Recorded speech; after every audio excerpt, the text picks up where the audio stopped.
महाशिवरात्रि भगवान शिव का सबसे प्रिय दिन, सबसे प्रिय रात्रि अर्थात महाशिवरात्रि। महाशिवरात्रि का दिन भगवान शिव के आशीर्वाद को प्राप्त करने का दिन है, उनको प्रसन्न करने का दिन है। इस दिन व्रत रखते हैं और शिव परिवार की पूजा करते हैं।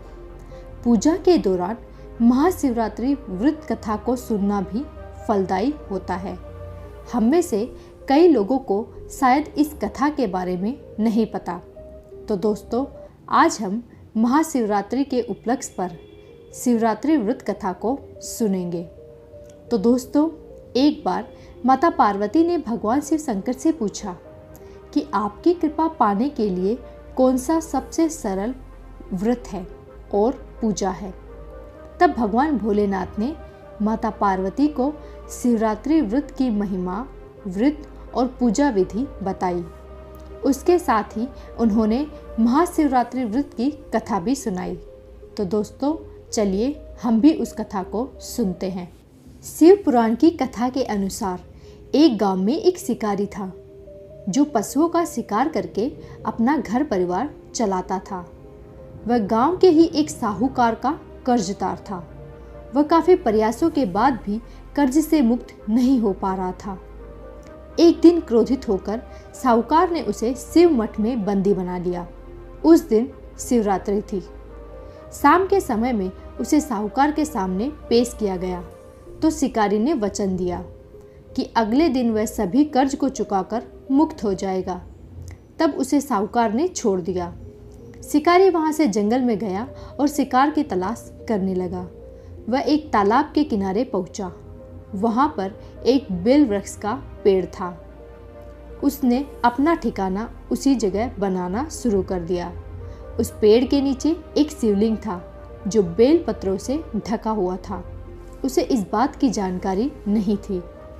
बेल वृक्ष की टहनियों को तोड़कर वह नीचे फेंकता गया और बेल पत्र उस शिवलिंग पर गिरते गए।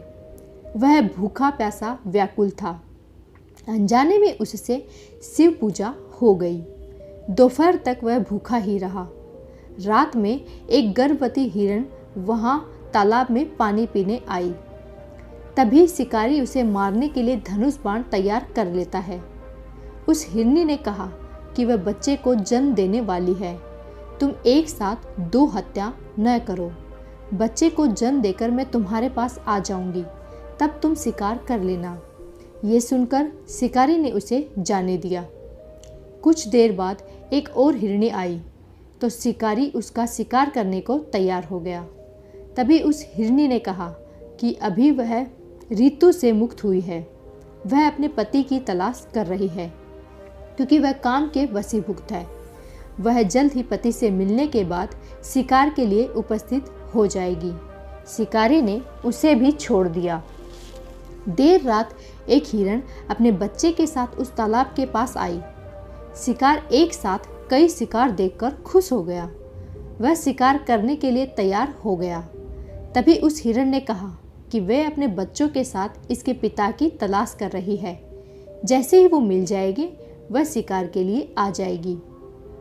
इस बार शिकारी उन्हें छोड़ना नहीं चाहता था, लेकिन उस हिरनी ने शिकारी को उसके बच्चे का हवाला दिया तो शिकारी ने उसे जाने दिया।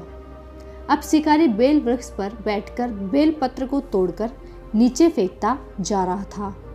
अब सुबह होने ही वाली थी। तभी वहां एक हिरण आया। शिकारी उसे मारने के लिए तैयार था, लेकिन हिरण ने कहा कि इससे पहले 3 हिरण और उनके बच्चों को तुमने मारा है तो उसे भी मार दो, क्योंकि उनका वियोग सहन नहीं होगा। यदि उनको जीवन दान दिया है तो उसे भी छोड़ दो। परिवार से मिलकर तुम्हारे समक्ष उपस्थित हो जाऊंगा।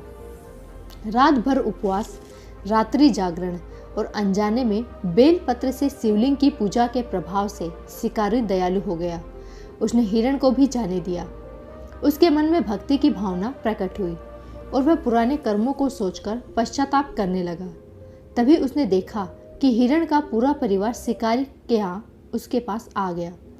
ये देखकर वह और करुणामय हो गया और रोने लगा। उस शिकारी ने हिरण परिवार को जीवन दान दे दिया और स्वयं हिंसा को छोड़कर दया के मार्ग पर चलने लगा। शिव कृपा से वह शिकारी तथा हिरण का परिवार मोक्ष को प्राप्त हुआ।